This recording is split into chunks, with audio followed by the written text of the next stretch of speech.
The dust rose in a fiery cloud behind him as Flint Xander rode into the auction yard like Judgment Day had come calling. Every eye in the place turned toward the lone figure astride the powerful black stallion. The yard fell silent, save for the nervous pawing of horses and the occasional clink of spurs as men shifted uncomfortably. It was the summer of 1878, and Evanston, Wyoming territory, had never seen such fury in a man's eyes. Lucy Daniels stood on the auction block, her honey blonde hair falling loose from her bonnet, her blue calico dress torn at the hem. Her wrists were bound in front of her, but she held her head high despite the circumstances. The auctioneer, a portly man with whiskey on his breath, had just called for the first bid when the commotion at the entrance stopped everything. "She's coming with me," Flint declared, his voice cutting through the tense silence. His hand hovered near the Colt revolver strapped to his thigh. The auctioneer squinted against the sun. "Now see here, mister, this is a legal auction. This woman's father's debts. I don't give a damn about her father's debts," Flint interrupted. "Lucy Daniels ain't property to be sold." Sheriff Howard Miller stepped forward, his badge catching the sunlight. "Xander, you're causing trouble where there needn't be any. The bank has legal claim to all Daniels' property, including indenture of service for the daughter." Flint's eyes narrowed. "That's mighty convenient, considering it was your brother's bank that called in those loans the day after Mr. Daniels was buried." Murmurs rippled through the crowd. Everyone in Evanston knew that old Thomas Daniels had died suddenly 3 weeks prior, leaving his 22-year-old daughter alone with nothing but a mountain of debt and a ranch the bank was all too eager to seize. Lucy's eyes locked with Flint's. They had grown up neighboring ranches, riding the same trails, sharing the same dreams. But 3 years ago he had left to make his fortune, promising to return. Now here he was, but everything had changed. "The law's the law, Xander," Miller said, his hand drifting toward his gun. "And robbery's still robbery, even when it's got papers to make it look proper," Flint retorted. He reached into his saddlebag and pulled out a leather pouch. "I'll settle Thomas Daniels' debts, every last penny." He tossed the pouch toward the banker, Gerald Miller, who caught it with greedy hands. The sheriff's brother quickly counted the gold coins inside, his eyebrows rising with each one. "This is more than the debt," Gerald said. "Consider it interest," Flint replied coldly. "Now cut her loose." The auctioneer hesitated, looking to the sheriff for guidance. Miller gave a reluctant nod. With trembling hands, the auctioneer sliced through the ropes binding Lucy's wrists. Flint extended his hand toward her. "Come on, Lucy, let's go home." Lucy stared at him, a storm of emotions crossing her face: relief, confusion, anger. "I don't have a home anymore, Flint. The bank took it, remember?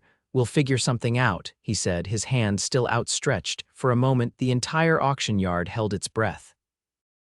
Then Lucy stepped forward, took his hand, and let him pull her up onto the saddle behind him. "This isn't over, Xander," Sheriff Miller called out as they turned to leave. Flint looked back, his eyes hard as Wyoming flint. "No, it's just beginning." With that, he spurred his horse forward, and they galloped out of the auction yard, leaving a cloud of dust and a crowd of bewildered onlookers behind them. Lucy held tight to Flint's waist as they rode, the familiar scent of leather and pine bringing back memories she'd tried to bury. They rode in silence for nearly an hour, following the winding path along the Bear River until they reached a small cabin nestled among the cottonwoods. "Where are we?" Lucy asked as Flint helped her down from the horse. "My place. For now." He led the horse to a small corral. "I bought it when I came back last week and heard about your father." Lucy wrapped her arms around herself, suddenly feeling the chill despite the summer heat. "Why did you come back, Flint? It's been 3 years without so much as a letter." Flint secured the corral gate before answering. "I wrote every month for the first year. I never got any letters." His jaw tightened. "Miller had to be. He always had his eye on you and your land." Lucy shook her head, tears threatening. "You left me. You promised you'd come back rich enough to buy the biggest ranch in the territory, but you just vanished." "I'm sorry," he said, the words seeming inadequate even to his own ears. "I struck silver in Nevada. Took longer than I thought to build something worth coming back for." And now you think you can just ride in and rescue me, like some knight in a dusty hat." Despite her words, there was no real anger in her voice, just exhaustion and relief. Flint stepped closer, careful not to crowd her. "I came back for you, Lucy, always for you. But I found your father dead, your ranch seized, and you about to be sold off like cattle. What was I supposed to do?" Lucy looked away, blinking back tears. "You weren't supposed to leave in the first place." The weight of those words hung between them as Flint opened the cabin door. "It's not much," he said, "but it's safe. You can rest. Tomorrow we'll figure out our next move."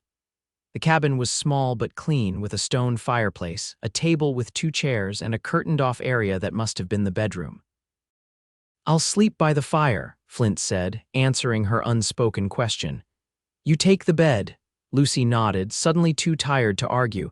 The events of the day of the past 3 weeks had caught up with her. She had gone from daughter of a respected rancher to orphan to nearly indentured servant in less than a month. And now she was here with the man who had broken her heart 3 years ago. "Thank you," she said quietly, "for today." "I don't know what would have happened if—" "Don't," Flint interrupted. "Don't think about it. You're safe now." As night fell, Flint built a fire and prepared a simple meal of beans, bacon, and coffee. They ate in relative silence, both acutely aware of the years and secrets between them. "The Millers won't let this go," Lucy finally said, setting down her tin cup. "They've wanted our land for years. The water rights alone, I know," Flint said, "but they won't be expecting us to fight back." Lucy raised an eyebrow. "Us." "I didn't come back just to watch your land get stolen," he said firmly. "I made a promise to your father before I left, said I'd look after you if anything ever happened to him." "That was before you disappeared for 3 years," Lucy reminded him, but the edge in her voice had softened. Flint leaned forward, his eyes intense in the firelight. "Lucy, I need you to understand something. Every day I was gone, I was working to get back to you.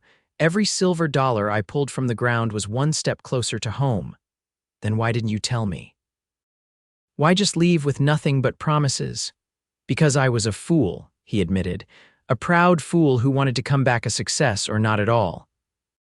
Lucy studied him in the flickering light, seeing the lines that hadn't been there 3 years ago, the hardness in his eyes that spoke of struggles and perhaps regrets. "And now I know better," he said simply. "Now I know what matters." She wanted to believe him. God help her, she wanted to fall back into the easy trust they'd once shared, but too much had changed. "Get some rest," he said, seeing the fatigue in her eyes. "Tomorrow we'll ride out to what's left of your ranch, see what we're up against." Lucy nodded and retreated behind the curtain to the small but comfortable bed. Despite her exhaustion, sleep eluded her as she listened to Flint moving about the cabin, banking the fire for the night, checking the locks on the door and windows. It was a familiar sound, reminiscent of her father's nightly routine, and it brought both comfort and a fresh wave of grief. She had lost everything: her father, her home, nearly her freedom. And now Flint was back, stirring up feelings she had tried to bury alongside her hopes for their future. Lucy closed her eyes, willing sleep to come, wondering what tomorrow would bring. Dawn broke clear and bright over the Wyoming territory, sunlight filtering through the cabin's small windows. Lucy woke to the smell of coffee and the sound of Flint moving about in the main room. For a moment, disoriented by sleep, she thought she was back on her father's ranch. Reality crashed back as she pushed aside the curtain to find Flint at the stove, his back to her. "Morning," he said without turning around. "Coffee's hot. Thank you." She poured herself a cup, noticing he'd already laid out some fresh clothes on the table, a simple blue skirt and white blouse. "Where did these come from?" "Bought them in town before I knew what was happening with you. Hoped I'd find you at the ranch." He finally turned, offering her a plate of bacon and biscuits.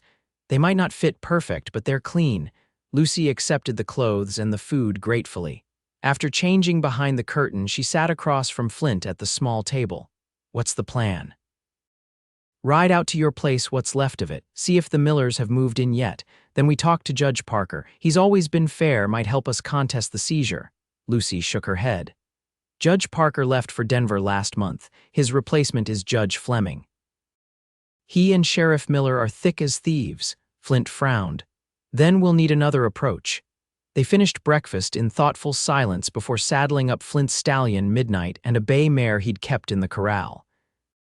The ride to the Daniels ranch took them through rolling hills covered in sage and juniper, the Bear River a silver ribbon in the distance. It was familiar territory to both of them, land they had explored together as teenagers, dreaming of futures that seemed impossible now. As they crested the final hill, Lucy gasped. The ranch house, her home for all her 22 years, stood intact, but the corral was empty, the barn doors hanging open. A wagon was parked outside and men were loading furniture into it.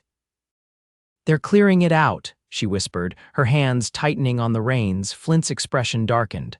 "Let's get closer." They approached cautiously, staying within the cover of trees until they were close enough to make out faces.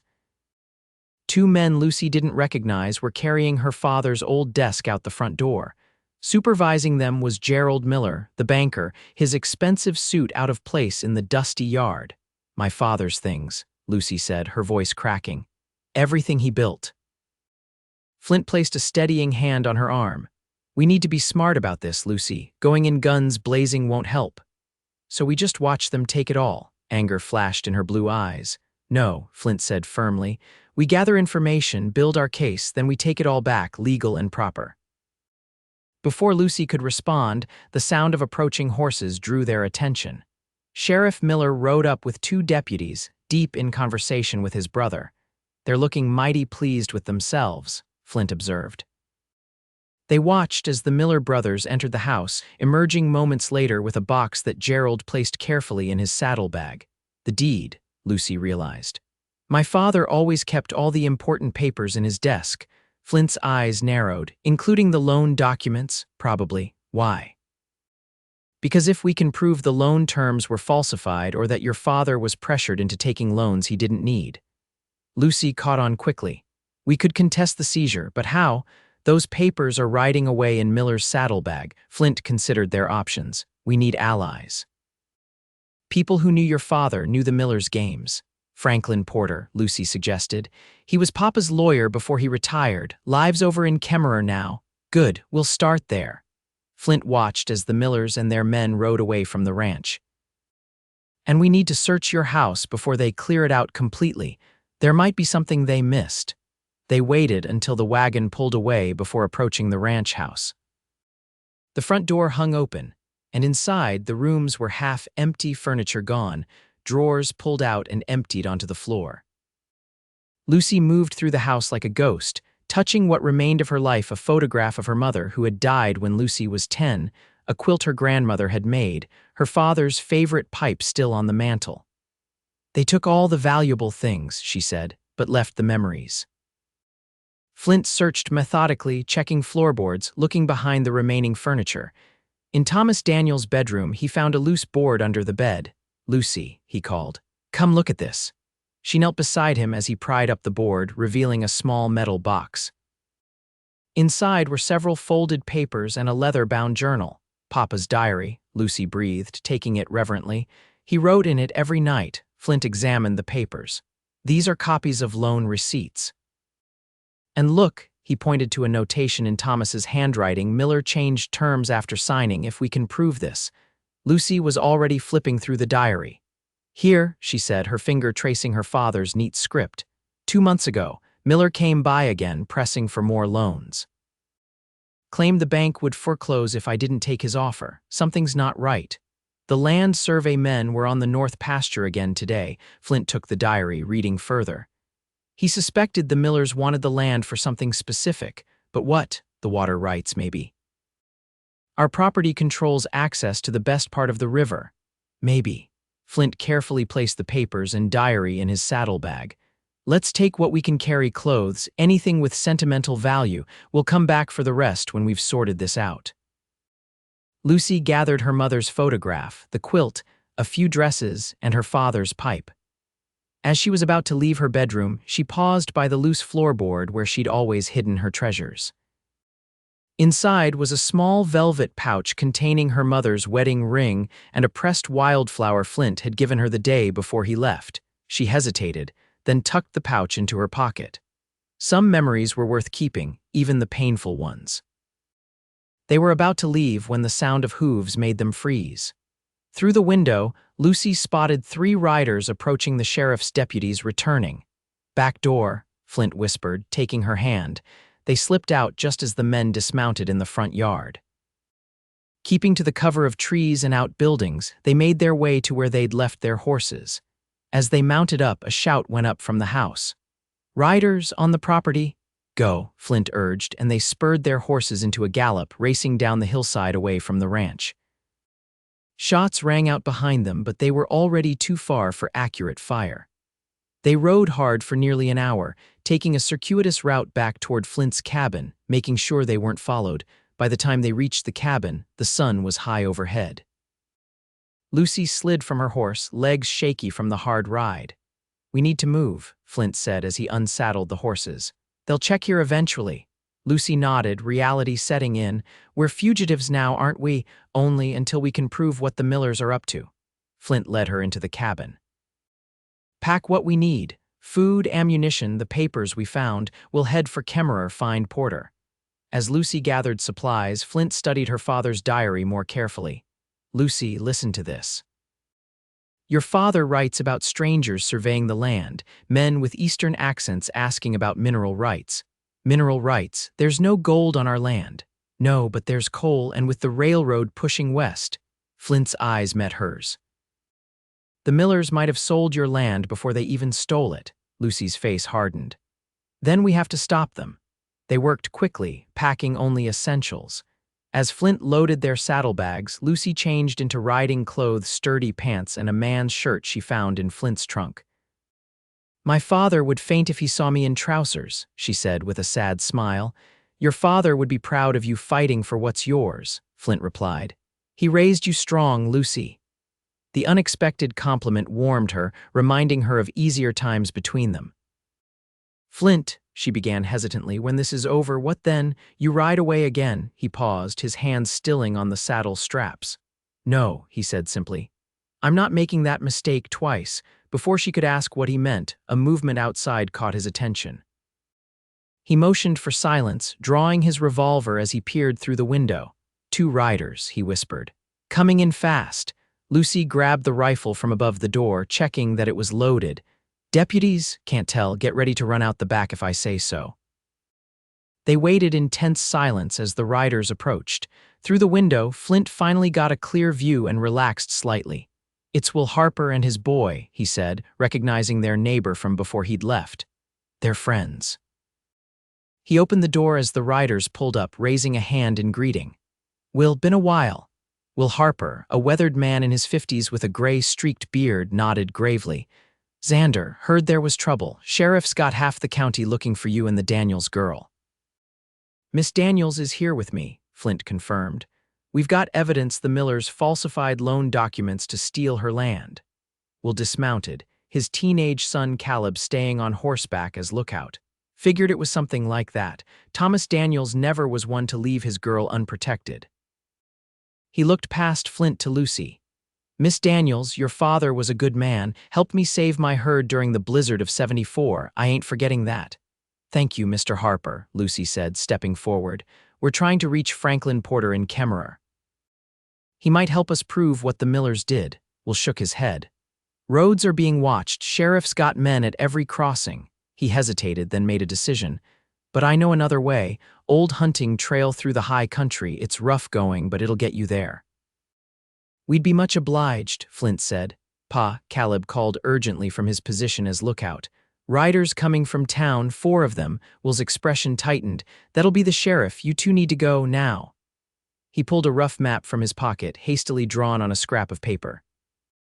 "Follow this. Stay off the main trails." Flint took the map, clasping Will's hand gratefully. "We won't forget this." They mounted up quickly, Lucy's heart pounding as they followed Will's directions toward a narrow deer trail leading into the foothills.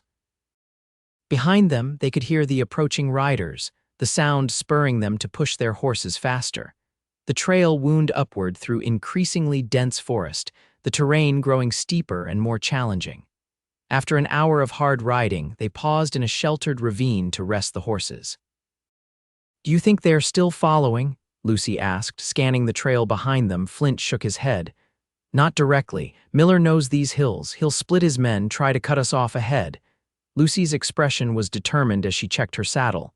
Then we'd better not be where he expects. Flint studied the map Will had given them. There's a line cabin marked here, about 2 hours' ride. We can rest there tonight, push on to Kemmerer tomorrow. The afternoon wore on as they climbed higher into the mountains, the air growing cooler, the forest denser.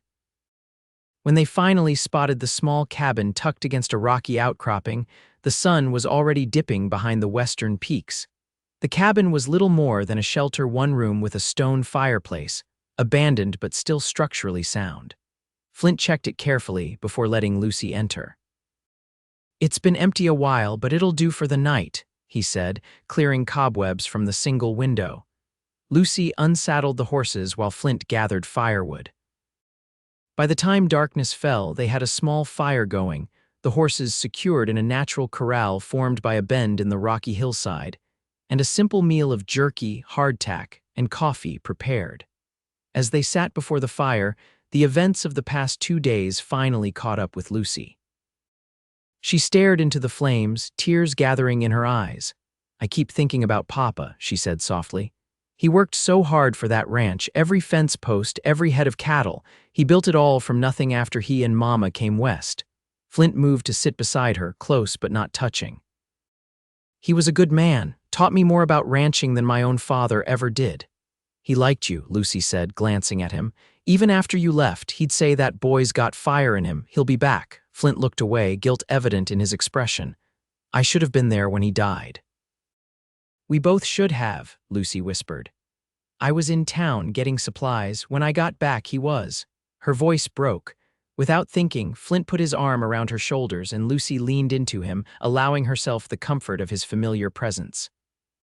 "The doctor said it was his heart," she continued after a moment. "Said it was quick, that he wouldn't have suffered." "Small mercy," Flint murmured. They sat in silence for a time, the fire crackling, the night sounds of the forest surrounding them.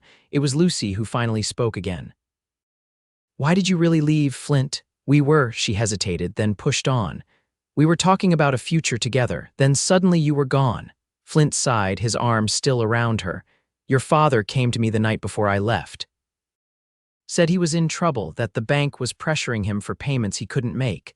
Said the only way to save the ranch was to expand, buy more land, more cattle." Lucy pulled back slightly to look at him. "He never told me any of this. He wouldn't have wanted to worry you. He asked if I had any savings, anything that could help. I had about $50 to my name." Flint's laugh was hollow. "Not enough to save anything." "So you left to make money," Lucy realized, "to help us." "That was the plan. I'd heard about the silver strikes in Nevada. Figured I'd go, strike it rich, come back and help your father save the ranch, maybe even buy my own spread nearby." "Why didn't you just tell me?" "Your father asked me not to, said you'd try to talk me out of it, or worse, insist on coming along, and he needed you on the ranch." Flint looked down at his hands. "I agreed, thinking it would only be a few months, but then months turned into years. And the letters you say you sent? Every month for the first year, then when I never heard back, I figured you'd moved on, maybe found someone else." Lucy shook her head in disbelief. "I waited for word from you. Every day I'd check for letters. After a year, I thought you were dead." "The Millers," Flint growled. "Had to be. If they were planning to take the ranch even back then, they wouldn't want me sending money, asking questions." "It makes sense," Lucy admitted. "Gerald Miller started coming around more after you left, always with some new loan offer for Papa." Flint's jaw tightened. "They played us all for fools." "Not anymore," Lucy said firmly. "Tomorrow we reach Porter, show him the diary, the loan receipts. We fight back." Flint nodded, his eyes meeting hers. "Together." The word hung between them, full of promise and unresolved questions. Lucy looked away first, suddenly aware of how close they were sitting, how natural it felt to be beside him again. "We should get some rest," she said, rising. "Long ride tomorrow."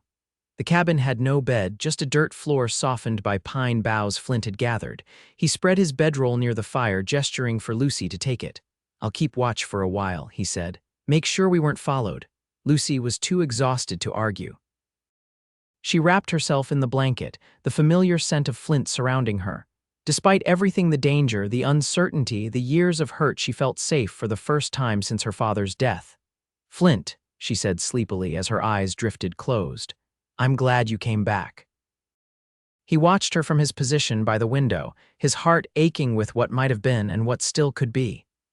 "Me too, Lucy, me too." The night passed quietly, with Flint taking the first watch before finally lying down a few feet from Lucy, his revolver within easy reach. They woke at first light, breaking camp quickly and efficiently, as if they had been traveling together for years instead of just one day.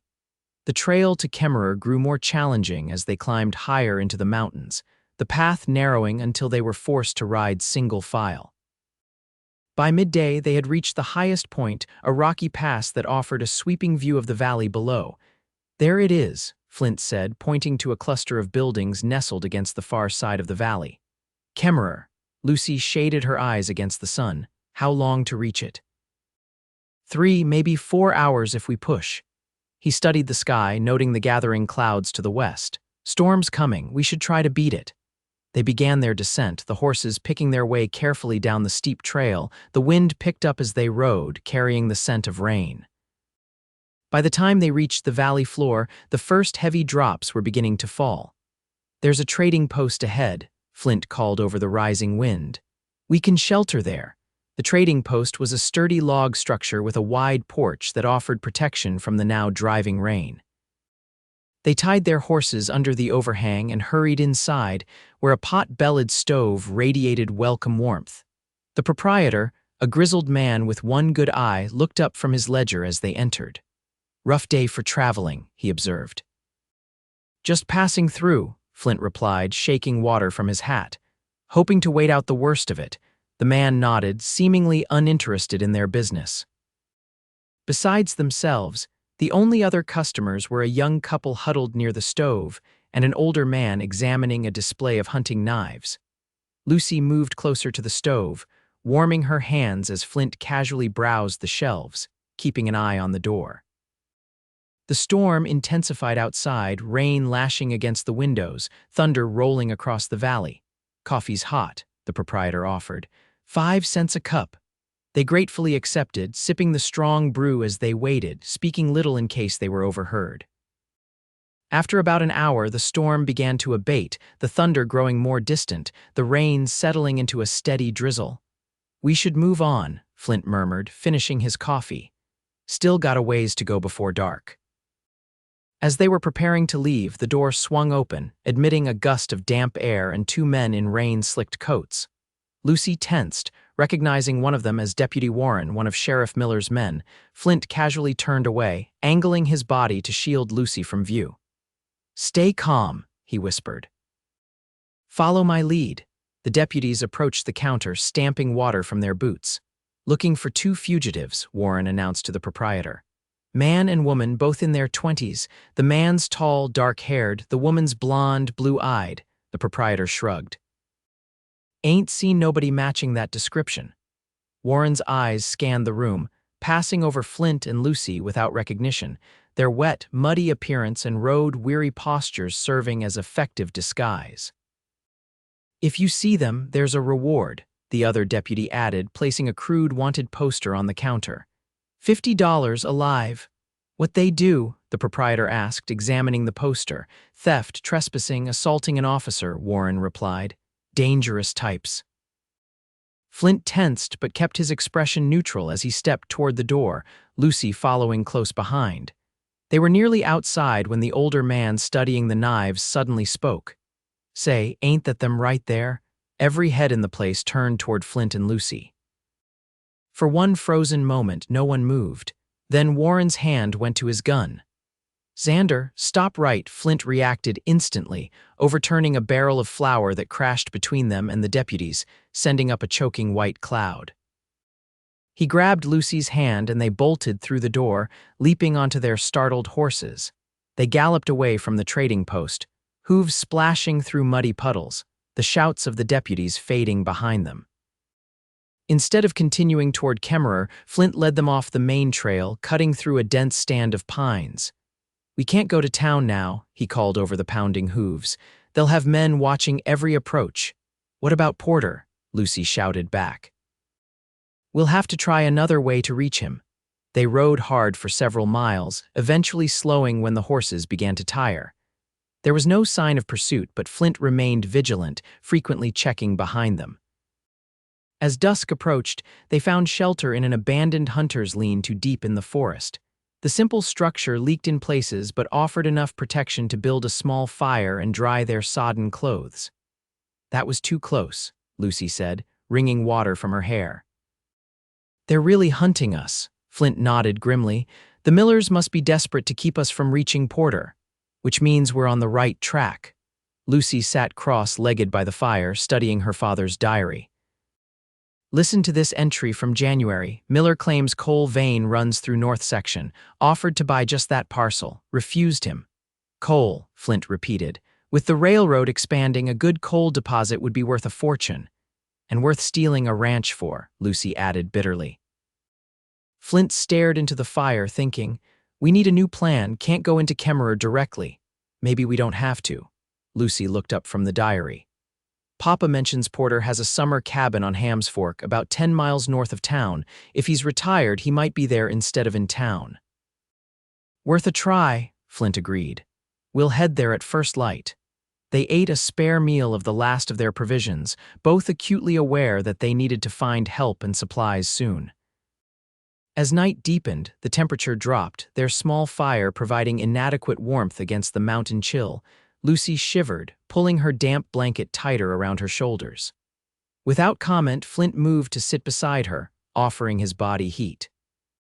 She hesitated only a moment before leaning against him, practical need overcoming lingering reservations. "I've been thinking," she said after a while, her voice soft in the darkness. "Even if we reach Porter, even if we prove what the Millers did, can we really get the ranch back?" Flint was silent for a moment, his arm secure around her shoulders. "It won't be easy," he finally admitted, "but we've got your father's papers, his testimony in the diary, and I've got money enough to fight them in court if needed. And if we lose." He looked down at her, his expression resolute in the firelight. "Then we start over, together if that's what you want." Lucy studied his face, seeing the boy she'd loved in the man he'd become. "Is that what you want, Flint? After all this time, it's all I've ever wanted," he said simply. "Why do you think I came back?" The honesty in his voice broke something inside her, a wall she'd built against hope. "I thought I'd lost everything," she whispered. "My father, my home, my future." "Not your future," he said, his hand finding hers in the darkness. "Never that." She looked at their intertwined fingers, remembering the last time they'd sat like this, the night before he'd left. "We were so young then. And foolish," he added with a wry smile. "At least I was, thinking I had to prove something before I could ask you to share my life. And now." "Now I know better," he said, echoing his words from the cabin. "Now I know the only thing worth proving is that I'll never leave you again." The promise hung between them, weighted with years of separation and newfound understanding. Lucy felt something shift inside her, like ice breaking up in spring. "I believe you," she said quietly. Flint's eyes searched hers, hope kindling. Slowly, giving her every chance to pull away, he lowered his head until his lips met hers. The kiss was gentle at first, tentative, but quickly deepened as 3 years of longing surged between them. When they finally parted, both breathless, Flint rested his forehead against hers. "I should have done that the moment I saw you again," Lucy laughed softly. "Even on the auction block with the sheriff watching?" "Especially then," he grinned, and she saw again the reckless boy she'd fallen in love with. They stayed close through the night, planning, reminiscing, rediscovering each other in whispered conversations until sleep claimed them, huddled together against the cold. Morning brought clear skies and renewed purpose. They broke camp early, heading north along the winding course of the Hams Fork River. The terrain was challenging but beautiful, the mountains rising majestically on all sides, the river valley lush with summer growth. By mid-afternoon, they spotted smoke rising from a chimney in a small clearing ahead. As they approached cautiously, they saw a well-maintained cabin with a vegetable garden to one side and a small stable to the other. "That must be Porter's place," Lucy said, recognizing the description from her father's diary. They dismounted a short distance away, approaching on foot to avoid startling the occupant.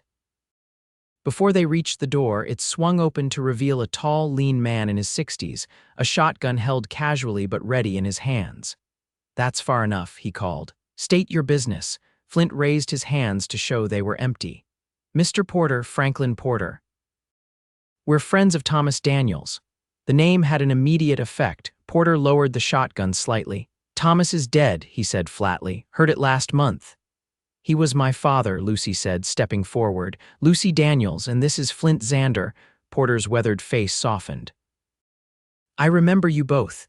You were just a girl when I last saw you, Miss Daniels." He beckoned them closer. "Come in. You look like you've had a rough journey." Inside, the cabin was comfortable and orderly, with bookshelves lining one wall and a large desk covered in papers. Porter set aside the shotgun and gestured for them to sit at the kitchen table. "I'm guessing this isn't a social call," he said, studying them. "Not with half the county looking for you too. You've heard," Flint stated. Porter nodded, pouring them each a cup of tea. "News travels even to old hermits like me. They're saying you stole from the bank, assaulted the sheriff." "It's lies," Lucy said firmly.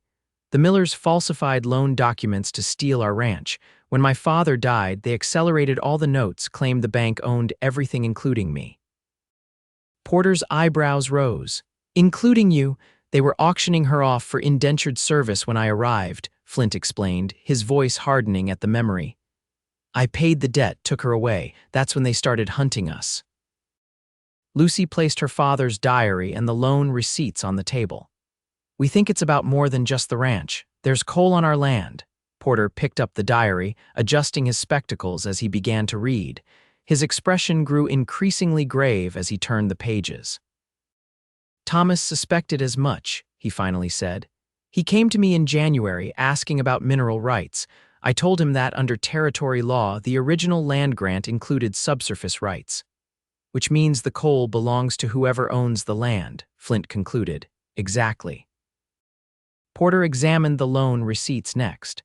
"These interest rates are usurious. And look here," he pointed to a notation. "This says the loan was secured against the entire property, but your father's note says he only put up the south pasture as collateral." Hope surged in Lucy's chest. "Can you help us prove it? Take this to the territorial court." Porter was silent for a long moment, weighing his response. "It won't be simple," he finally said. "The Millers have influence. Judge Fleming is in their pocket, and with your current status as fugitives." "What if we could prove the Millers are working with the railroad?" Flint asked. "Thomas's diary mentions surveyors on the property." Porter's interest sharpened. "That would change things.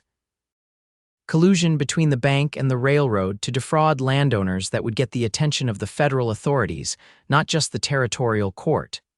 "How do we prove it?" Lucy asked. "We'd need documentation, correspondence between the Millers and the railroad, evidence of payments." Porter tapped his fingers thoughtfully against the table. "Such papers would be at the bank or in Gerald Miller's personal office." Flint and Lucy exchanged glances. "Back to Evanston," Flint said. Porter nodded. "Back to the lion's den, but not as fugitives." He rose, going to his desk and returning with a legal document. "This is a writ of temporary injunction I prepared when your father consulted me. I never filed it, but it's still valid. It prevents any transfer of the Daniels property pending review of the loan terms." "Will that be enough to keep the sheriff from arresting us on sight?" Lucy asked skeptically. "Not by itself," Porter admitted, "but I have some influence still and some friends in high places." He picked up a pen. "Give me tonight to write some letters. Tomorrow we ride for Evanston together." For the first time in weeks, Lucy felt a true surge of hope. "Thank you, Mr. Porter." "Don't thank me yet," the lawyer cautioned. "We're facing powerful enemies, but Thomas Daniels was my friend for 30 years. I won't see his daughter robbed of her birthright without a fight." They spent the night at Porter's cabin, enjoying real beds and a proper meal for the first time since fleeing the Daniels ranch. In the morning, Porter had 3 horses saddled and ready, along with supplies for the journey. 2 days hard riding should get us to Evanston," he said as they set out. "I've sent a messenger ahead with letters to the territorial governor and the federal marshal in Cheyenne. With luck, they'll arrive shortly after we do." The journey back was tense but uneventful. They kept to less traveled routes, avoiding the main roads where the sheriff's men might be watching. Porter proved to be a skilled woodsman despite his age, leading them through shortcuts and hidden passes that shaved hours off their travel time. As they rode, he shared his strategy for confronting the Millers. "The key is to make this public," he explained. "The Millers thrive in shadows. Bring their dealings into the light and they'll have more to fear than just you two." By noon on the second day, they crested a hill overlooking Evanston. The town sprawled below them, unchanged yet somehow different to Lucy's eyes. This was no longer simply home, it was the battlefield where her future would be decided. "We'll go in openly," Porter decided. "No skulking." Straight to the courthouse. They rode down the main street side by side, drawing curious stares from townsfolk who recognized Lucy and Flint. Word of their arrival spread quickly, and by the time they reached the courthouse, a small crowd had gathered. Sheriff Miller emerged from his office across the street, his hand resting on his gun. "Well, well, the fugitives return," he called, "and they've brought reinforcements." Porter dismounted calmly, facing the sheriff. "James Miller, it's been some time." "Franklin Porter," Miller replied, his tone less confident. "Thought you were retired." "I was, but it seems there are still injustices that need addressing." Porter held up the writ. "I have here a legal injunction preventing the transfer or alteration of the Daniels property pending investigation of potentially fraudulent loan practices." Miller scoffed. "That property belongs to the bank, legal and proper." "We'll let the court decide what's legal," Porter replied. He turned to address the growing crowd. "Citizens of Evanston, you all knew Thomas Daniels, a good man, a founding settler of this community. When he died, his daughter was left at the mercy of the bank, a bank that claimed his entire ranch over loans with suspicious terms." Murmurs rippled through the crowd. Many had known Thomas, respected him, and many had their own grievances with the Miller brothers and their bank. Gerald Miller pushed through the crowd, his face flushed with anger. "This is slander." The bank acted within its rights. "Daniels couldn't pay his debts." "Interesting you should mention rights," Porter continued smoothly. "Especially mineral rights. Tell me, Mr. Miller, when did you plan to inform the good people of Evanston about the coal deposits on Daniels' land, or your negotiations with the railroad?" Gerald's face paled. The crowd's murmurs grew louder, more hostile. Sheriff Miller stepped forward, his hand still on his gun. "That's enough. Porter, you and these two are under arrest for—" "I wouldn't finish that sentence, Sheriff." The new voice came from behind them. A tall man in a dark suit approached, flanked by two others wearing federal marshal badges. "Harold Whitman, U.S. Attorney for the Wyoming Territory. I received some very interesting communications regarding this matter." The sheriff faltered, his hand dropping from his weapon. "This is a local matter, Whitman.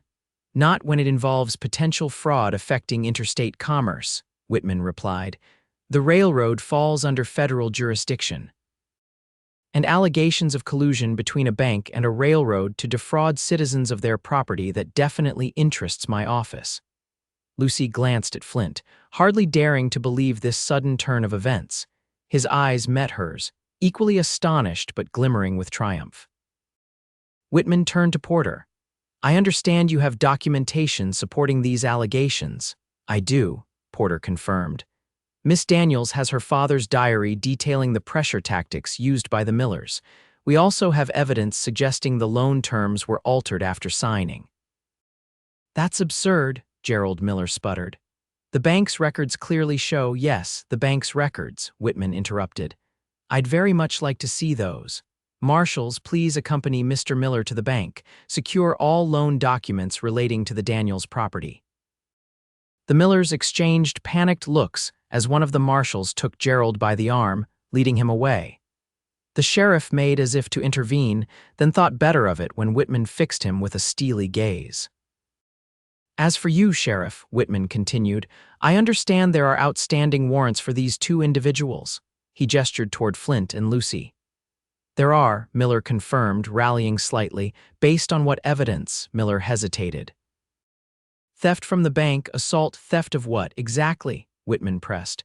"Property that rightfully belongs to Miss Daniels, and assault on whom, my deputies. They resisted arrest." "After you tried to sell me like property," Lucy interjected, her voice carrying clearly to the crowd. After you stole my home based on false claims. Voices from the crowd supported her, calling out their own grievances against the Millers. The mood was shifting palpably, the sheriff's authority eroding with each passing moment. Whitman nodded thoughtfully. I'm temporarily suspending those warrants pending further investigation. Miss Daniels and Mr. Xander will remain in the custody of my office. He glanced at Porter. I assume you'll represent their interests. With pleasure, Porter agreed. What followed was a whirlwind of legal proceedings. The U.S. attorney established a temporary office in the courthouse, interviewing witnesses and examining documents. The marshal who had gone to the bank returned with boxes of records and with clear signs that Gerald Miller had been attempting to destroy certain papers when they arrived. Over the next several days, the full extent of the Millers' scheme came to light. Not only had they falsified loan terms to push Thomas Daniels into debt, but they had indeed been negotiating with the Union Pacific Railroad to sell the coal rights for an enormous profit once they acquired the land. More damning still, several other ranchers came forward with similar stories of pressure tactics and altered loan terms. What had begun as an investigation into one case of fraud was expanding into a pattern of criminal behavior spanning years. Throughout the proceedings, Flint remained by Lucy's side, a steady presence as she testified about her father's final months, his suspicions, and the auction that had nearly sold her into servitude. The town rallied around her, providing lodging, meals, and moral support as the case built against the Millers. A week after their dramatic return to Evanston, Lucy stood on the porch of the courthouse with Flint, watching as Sheriff Miller and his brother were led away in handcuffs, bound for the federal courthouse in Cheyenne to face multiple charges of fraud, conspiracy, and corruption. I can hardly believe it, she said, leaning against Flint's shoulder. A week ago we were fugitives. Now you're getting your ranch back, Flint finished, his arm around her waist. The judge is signing the order as we speak. Porter emerged from the courthouse, legal papers in hand. It's done, he announced. The property transfer has been invalidated. The Daniels Ranch returns to its rightful owner. He handed Lucy the deed, her father's name still clearly visible at the top. Tears filled her eyes as she traced the familiar signature. Thank you, she whispered, first to Porter, then looking up at Flint. Both of you. Your father would be proud, Porter said, his own eyes suspiciously bright. You fought for what was right, even when it seemed impossible. Lucy tucked the deed carefully into her pocket. What about the others? The other ranchers the Millers cheated. The U.S. attorney is reviewing all of the bank's dealings for the past 5 years, Porter assured her. Justice will be done, though it may take time. As Porter excused himself to speak with other witnesses, Lucy turned to Flint. I can go home, she said wonderingly. After everything, I can actually go home. Flint's expression grew serious. About that, he began. The ranch will need rebuilding. The Millers sold off most of the stock and the house was half emptied when we were there. I know, Lucy sighed. It's going to be a lot of work. I was thinking, Flint continued, taking both her hands in his, maybe you shouldn't do it alone. Lucy's heart quickened. What are you suggesting, Flint Xander? Instead of answering immediately, he reached into his pocket and withdrew a small item that caught the sunlight. Lucy gasped as she recognized her mother's wedding ring, the one she had taken from her hiding place before fleeing the ranch. I found this in your saddlebag when I was packing supplies at Porter's, Flint explained. I remembered giving you that wildflower it was wrapped with the day before I left. You kept it all this time, he said softly. Lucy nodded, tears threatening again. I couldn't let it go. Even when I thought I'd never see you again. Flint dropped to one knee right there on the courthouse porch in full view of half the town. Lucy Daniels, I left once to make my fortune, thinking that was what you needed from me. I was wrong. What you needed, what we both needed, was just to be together. He held up the ring. I'm asking you now, with nothing to prove and nothing to hide, will you marry me, build a life with me on the land your father loved? The world seemed to still around them as Lucy looked down at the man she had loved since childhood, the man who had ridden into an auction yard with fire in his eyes to reclaim her. Yes, she said, her voice strong and clear. Yes, Flint Xander, I will. The small crowd that had gathered broke into cheers as Flint slipped the ring onto her finger and rose to his feet, gathering her in his arms for a kiss that promised a lifetime of tomorrows. 2 months later, on a perfect autumn day, Lucy stood in the newly rebuilt parlor of the Daniels ranch house, smoothing the front of her mother's wedding gown. The house had been restored, the fences mended, new cattle purchased with some of Flint's Nevada silver money. It wasn't exactly as it had been before. It was better somehow, filled with new hope and new plans. Martha Harper, Will's wife, adjusted the veil in Lucy's hair. "You look beautiful, dear. Your father would be so proud."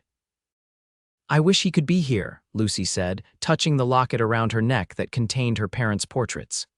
"He is, in his way," Martha assured her. "This land, this home, it's all part of him, and now it will be part of your future with Flint." Outside, guests were gathering in the yard where an arbor had been erected for the ceremony. Most of the town had turned out, along with ranchers from miles around.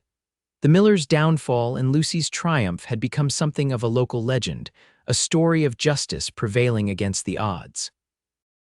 When it was time, Lucy walked out of the house on Porter's arm, the old lawyer having agreed to give her away in her father's absence.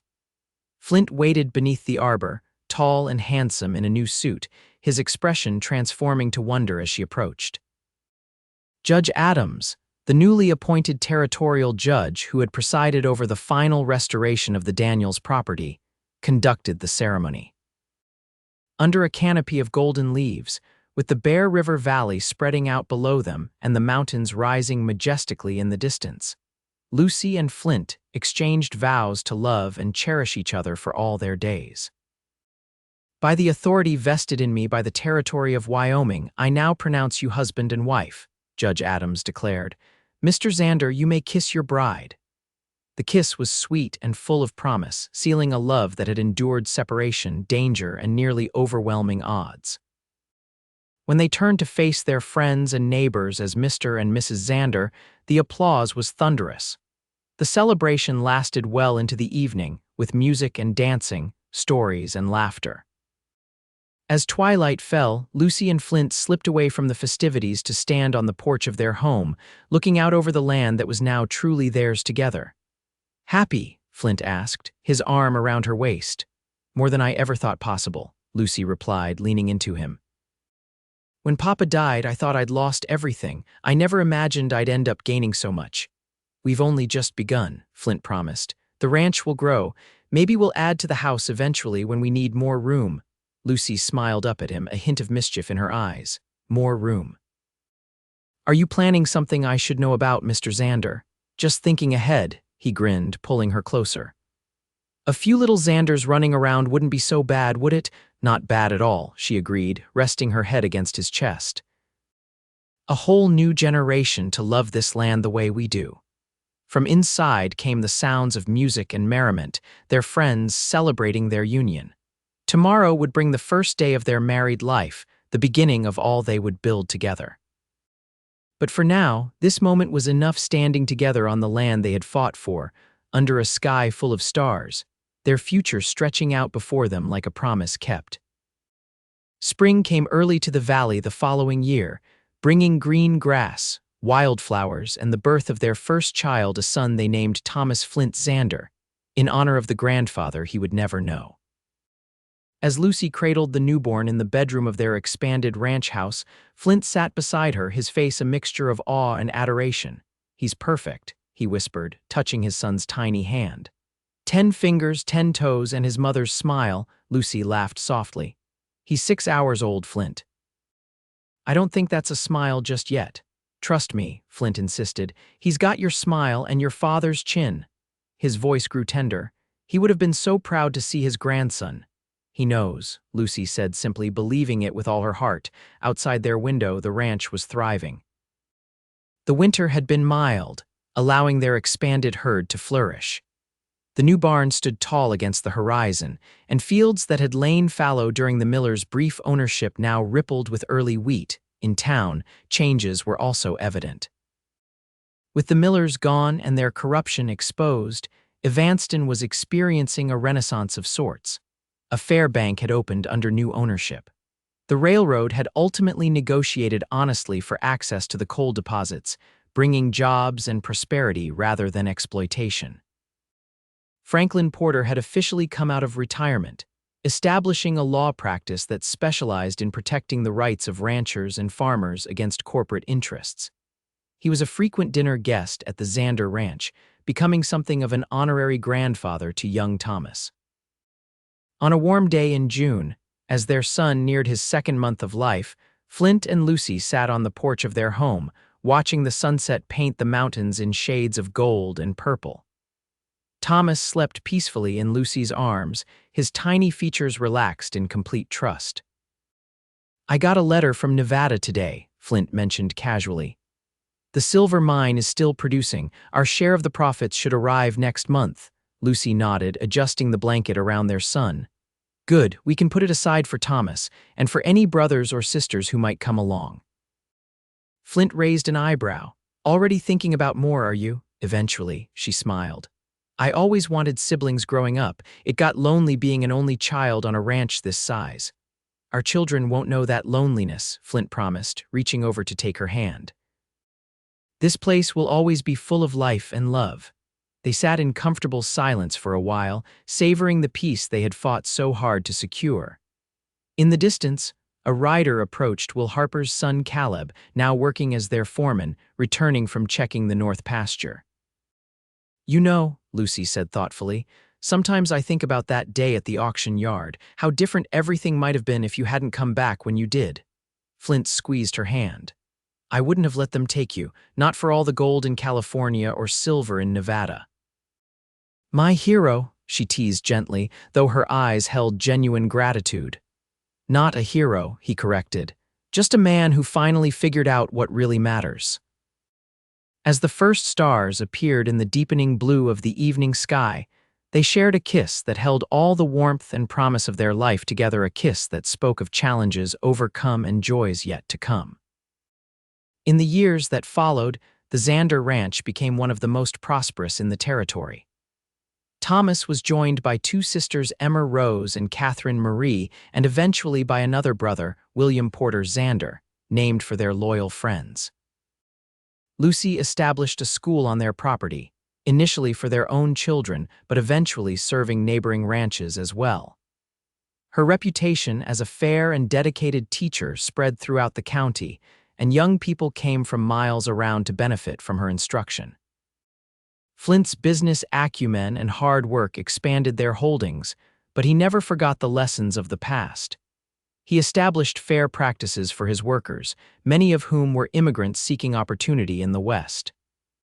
The Xander Ranch became known not just for its size and success, but for its integrity.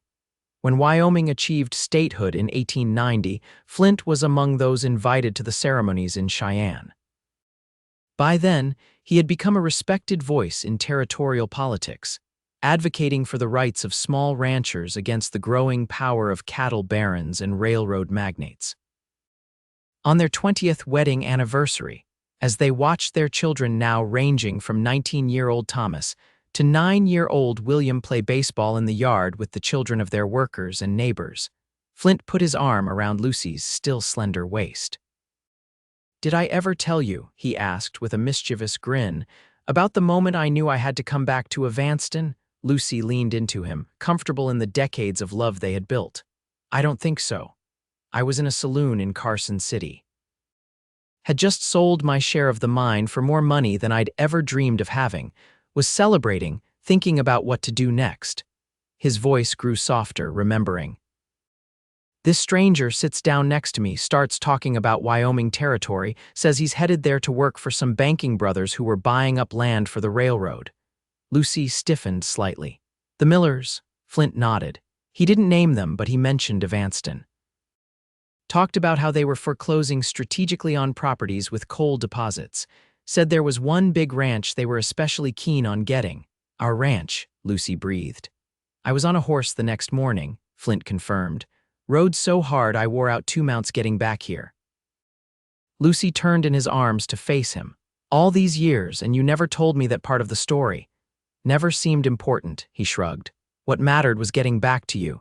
She touched his face, tracing the lines that 20 years of Wyoming's sun and wind had etched there. "My cowboy," she said softly, "riding in with fire in his eyes to save me, to save us," he corrected.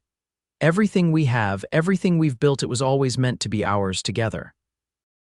In the yard, Thomas hit a ball that sailed over the makeshift bases, sending the younger children scrambling and laughing.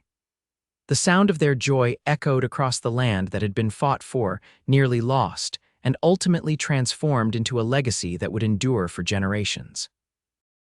As the sun began its descent toward the mountains, casting long, golden rays across their flourishing ranch, Lucy and Flint Xander stood together on the porch of the home they had built, surrounded by the fruits of their love and labor, their children, their land, their shared life.